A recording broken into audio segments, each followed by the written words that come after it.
Student, topic को आगे बढ़ाते हुए हम इलेक्ट्रिक करंट की बात कर रहे थे। और इलेक्ट्रिक करंट को जो है वो मैंने सबसे पहले ये बताया कि ये चैप्टर चार्ज की कंट्रीब्यूशन है।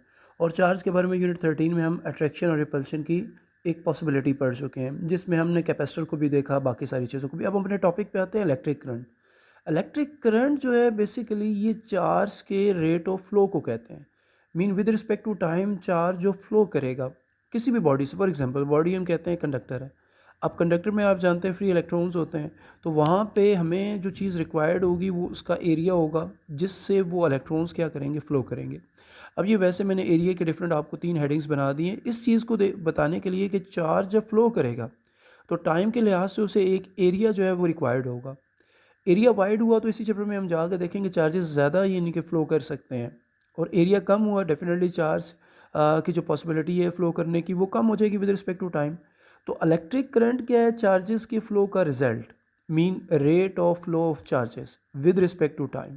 तो ये जो टर्म है इस चैप्टर में हम इसको डिस्कस करेंगे कि विद रिस्पेक्ट टू टाइम जो है वो किसी भी बॉडी में, जैसे किसी भी बॉडी का मतलब यहाँ पे कंडक्टर्स हैं, और फिर हम इंसुलेटर्स में देखेंगे कि चार्ज क्यों नहीं फ्लो करता, उस पॉसिबिलिटी को भी इसी चैप्टर में डिस्कस करेंगे।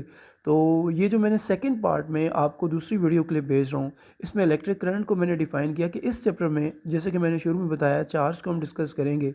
तो इलेक्ट्रिक करंट का मतलब ये हुआ जो इलेक्ट्रिसिटी बनेगी उसका मतलब ये हुआ कि rate of flow of charge, mean charge का फ्लो करना, और इलेक्ट्रिक करंट का सिंबल आई होता है। और अगर हम इसको आगे इसके यूनिट को ड्राइव कर लें, यहीं से हम कहते हैं कि अगर हम इसका यूनिट बना लें तो आप जानते हैं चार्ज का यूनिट जो है वो कॉलम होता है। और टाइम का जो सेकंड और नीचे प्लस है तो ऊपर आगे क्या हो जाएगा, माइनस हो जाएगा, तो कॉलम पर सेकंड। और अगर आप इसको एक और भी इसका जो है वो यूनिट होता है सही, वो हमारे पास होता है एम्पेयर। तो ये दोनों जो हैं वो इसके यूनिट्स में आ जाते हैं, ठीक है। तो ये जो हमारे इसके दो यूनिट्स हैं ये भी आपने याद रखना है। एम्पेयर का सिंबल जो है वो ए से हम इसको रिप्रेजेंट करते हैं।